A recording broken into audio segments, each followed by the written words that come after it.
Assalamualaikum warahmatullahi wabarakatuh. Perkenalkan, kami CGP Angkatan 9 Kabupaten Rejang Lebong, Provinsi Bengkulu. Kami dari kelompok 3. Perkenalkan, saya Cinta Baby Sally dari SMA Negeri 4 Rejang Lebong. Rekan saya Yesi Aprileni TK Nurul Kamal. Dan saya sendiri Eka Susanti SPD dari SMP 1 Rejang Lebong. Baik, pada kesempatan kali ini kami akan mempresentasikan hasil kolaborasi kami berkenaan dengan modul 1.4 budaya positif. Selamat menyaksikan.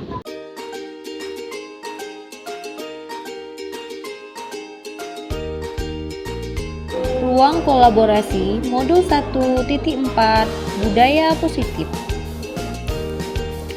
Perkenalkan, fasilitator Ali Mutakin MPDI. Pengajar praktik 1 Ade Chandra MPD. Pengajar praktik 2 Ratna Aglaini SPD. Pada presentasi kali ini kami akan membahas dua kasus, di mana pada kasus pertama yaitu guru matematika dan wali kelas B, Ibu Santi sakit sehingga tidak dapat masuk dan mengajar. Akhirnya dicarikan guru pengganti, Ibu Eni. Nah, Ibu Eni baru 2 tahun menjadi guru SMP.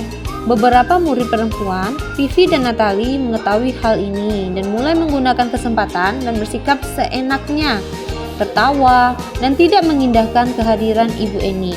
Ibu Eni mencoba menyapa Vivi dan Natali dengan ramah, sambil mengingatkan mereka untuk tetap fokus pada pengerjaan tugas. Ayolah, tugasnya dikerjakan. Nanti ibu ditegur bapak kepala sekolah kalau kalian tidak mengerjakan tugas. Tolong bantu ibu ya.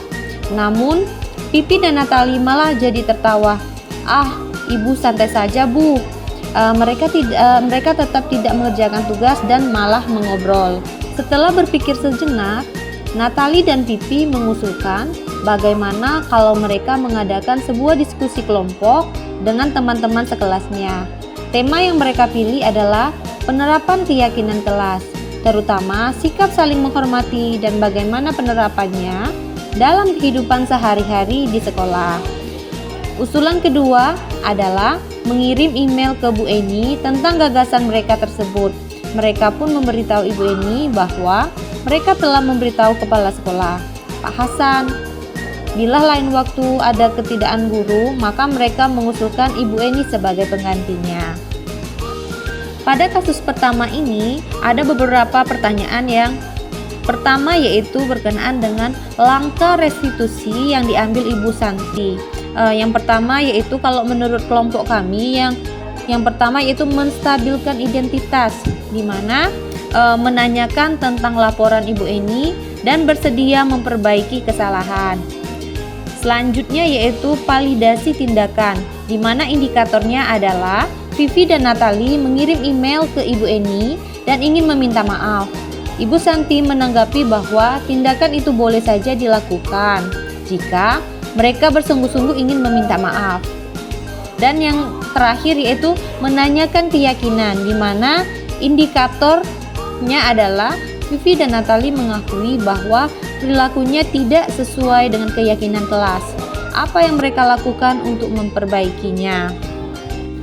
Pada pertanyaan kedua berkenaan dengan langkah restitusi yang dilakukan oleh Vivi dan Natali, di mana langkah restitusi itu yang pertama adalah berminat meminta maaf kepada Ibu Eni. Yang kedua yaitu mengakui bahwa perilaku ini tidak sesuai dengan keyakinan kelas yang disepakati. Selanjutnya yaitu langkah restitusinya adalah mengusulkan membuat sebuah diskusi dengan teman kelasnya tentang penerapan keyakinan kelas, terutama sikap saling menghormati. Selanjutnya yaitu mengirimkan email kepada Ibu Eni tentang keputusan tersebut. Ini menunjukkan sikap yang lebih santun jika nanti diajar oleh pengganti. Pada pertanyaan ketiga yang berkenaan dengan posisi Ibu Eni dalam menangani kasus Pipi dan Natali adalah menurut kelompok kami yaitu pembuat rasa bersalah, di mana pada kasus satu ini sangat jelas sekali bahwa ada indikator yang berbunyi ayolah tugasnya dikerjakan, nanti ibu ditegur bapak kepala sekolah kalau kalian tidak kerjakan tugas, tolong bantu ibu ya. Nah, jadi dari sana dapat kita pahami bersama, indikator tersebut merupakan indikator pembuat rasa bersalah.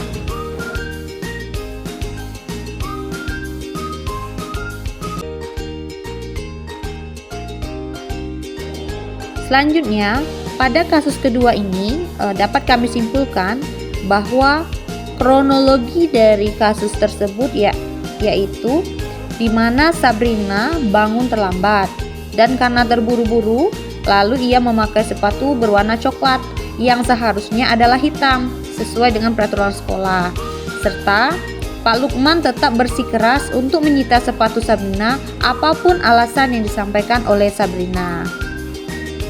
Dari kasus kedua ini ada beberapa pertanyaan. Yang pertama yaitu, jika posisi Pak Lukman sebagai manajer, maka Pak Lukman akan bersikap ramah dengan nada suara yang lembut, tulus, dan mendekati Sabrina sambil bertanya. Yang pertama yaitu, mengapa datang terlambat dan tidak memakai sepatu berwarna hitam, Sabrina? Selanjutnya bisa juga bertanya bagaimana caranya agar tidak datang terlambat dan tetap memakai sepatu berwarna hitam. Serta yang ketiga, Pak Lukman juga dapat bertanya apa keyakinan peraturan sekolah yang kamu langgar dan apakah keyakinan yang sudah ada pada dirimu. Serta yang terakhir yaitu Pak Lukman dapat menanyakan apakah perbaikan dari dirimu yang ditunjukkan mulai besok. Selanjutnya yaitu pertanyaan, jika saya kepala sekolah di sekolah tersebut, maka nilai kebajikan yang dituju dari aturan bersepatu berwarna hitam adalah merupakan bentuk dari kedisiplinan, komitmen atau keyakinan, serta keadilan dan juga kejujuran. Yang kedua yaitu langkah yang diambil Pak Lukman kurang tepat karena berdampak adanya rasa malu pada murid dan pada akhirnya tidak memberikan motivasi intrinsik.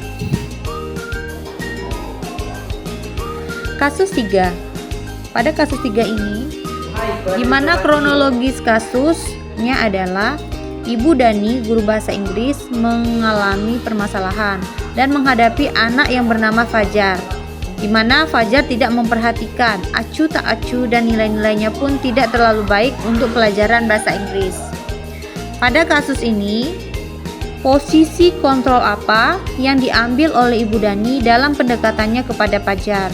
Kalau menurut kelompok kami yaitu pembuat rasa bersalah, di mana indikator pembuat rasa bersalah pada kasus tersebut yaitu, gimana kamu Fajar? Kamu tidak kasihan sama ibu ya? Ibu sudah capek-capek mengajarkan kamu. Tidak kasihan kamu sama ibu. Di sana terlihat jelas bahwa Ibu Dani mengatakan ke Fajar, kamu tidak kasihan sama ibu ya, sehingga adanya pembuat rasa bersalah yang dirasakan oleh Fajar sendiri. Yang kedua yaitu membaca sikap Fajar, kira-kira kebutuhan apa yang diperlukan oleh Fajar itu sendiri. Kalau menurut kami, kebutuhan yang dibutuhkan Fajar yaitu kebutuhan cinta dan kasih sayang, kebebasan, rasa diterima, kesenangan terhadap mata pelajaran bahasa Inggris itu sendiri.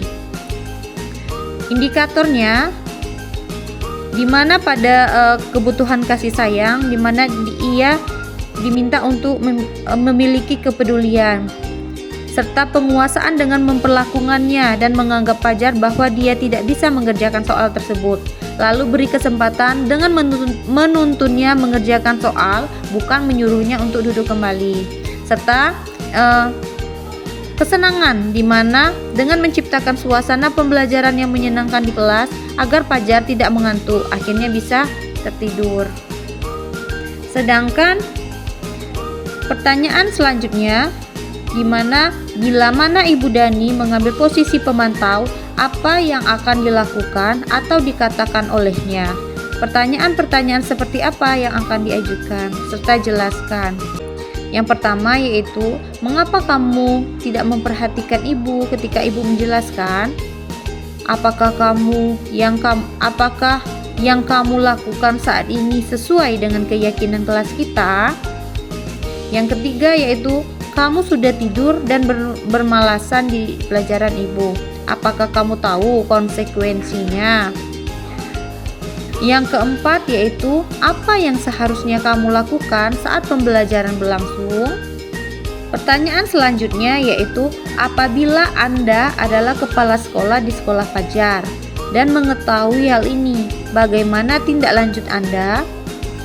Yang pertama yaitu saya akan melakukan kolaborasi dengan wali kelas dan guru BK agar dapat memberi layanan bimbingan dan konseling terhadap Fajar terkait dengan permasalahan yang sedang dialami oleh Fajar, yaitu tidak bersemangat saat pelajaran bahasa Inggris.